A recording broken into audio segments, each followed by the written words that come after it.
Thor. You believe you live in an age defined by reason, a world where the laws of physics have replaced the whispers of the divine.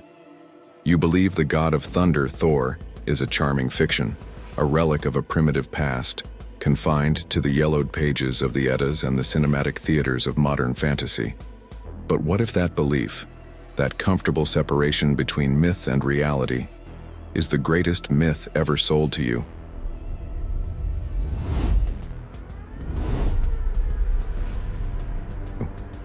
What if the stories of the Thunderer, the red-bearded, hammer-wielding champion of Midgard, are not merely historical anecdotes, but encrypted blueprints of the fundamental forces that shape your psyche, your society, and the very order of the cosmos?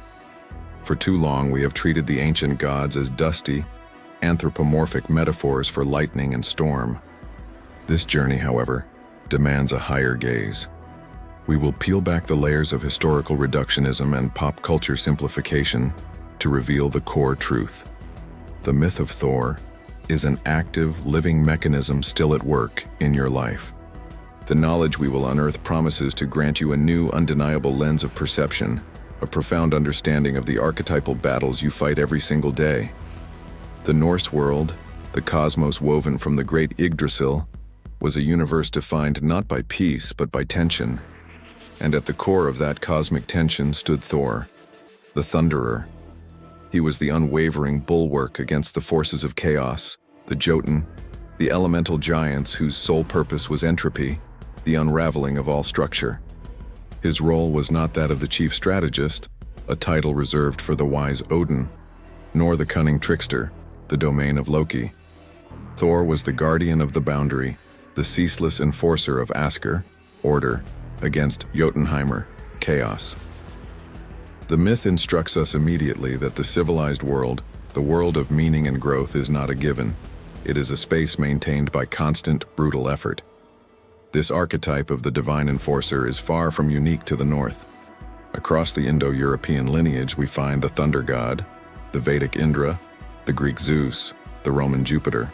Each deity, armed with their weapon of heavenly fire, the Vajra, the thunderbolt, the Mjolnir, performs the same essential function.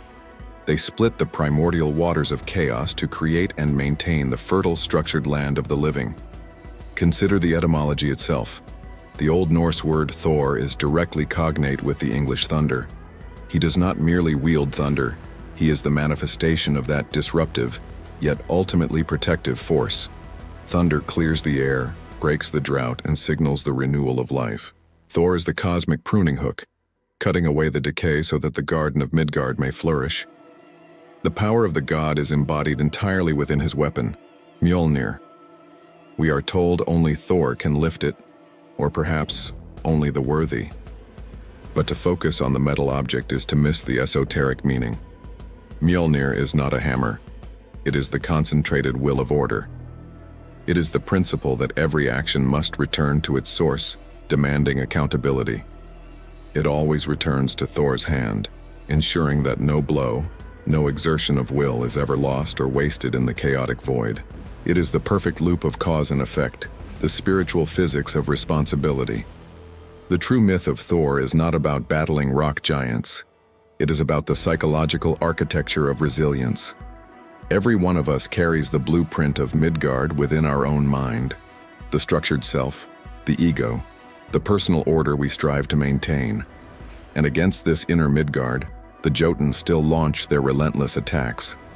They are the giants of self-doubt, the monsters of procrastination, the frost demons of apathy, and the sea serpent of existential dread that encircles our consciousness.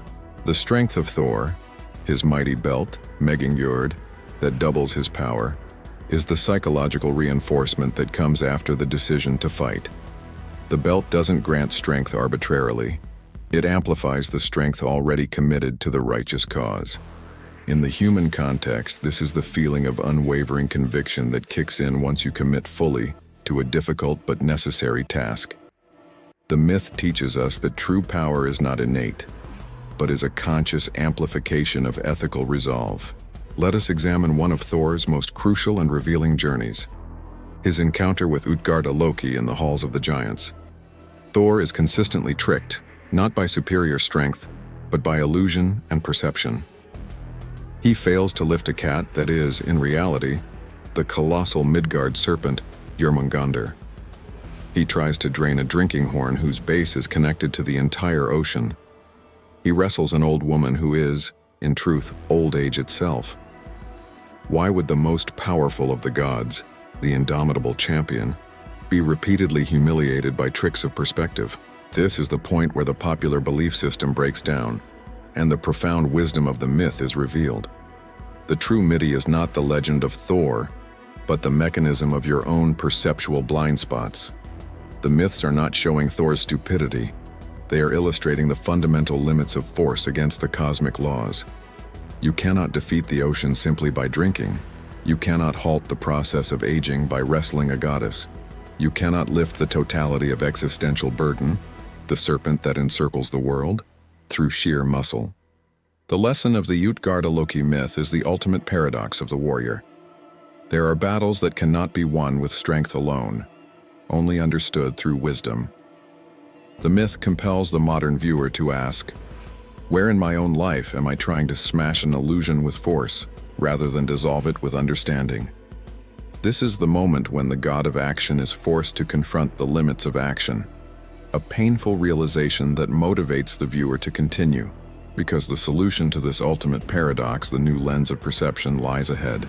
The hammer Mjolnir is not just a weapon against giants, it is a hallowing tool.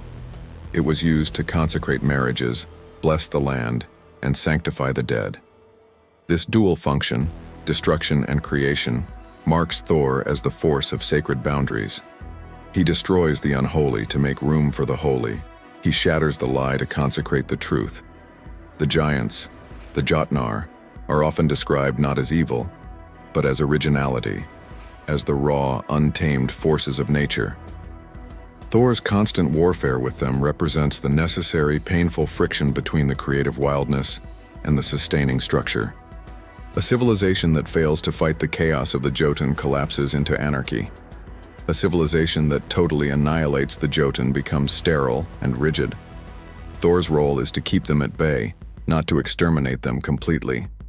In the ultimate climax of the Norse saga, Ragnarok, Thor faces his destiny, the fatal duel with his true shadow, the world serpent, Jormungandr.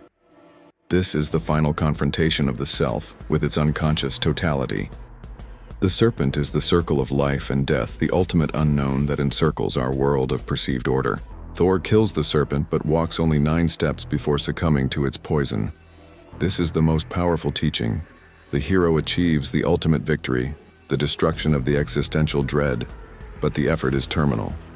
The myth says, to confront your ultimate shadow is necessary for the renewal of the world, but the confrontation itself changes you forever, ending the old self.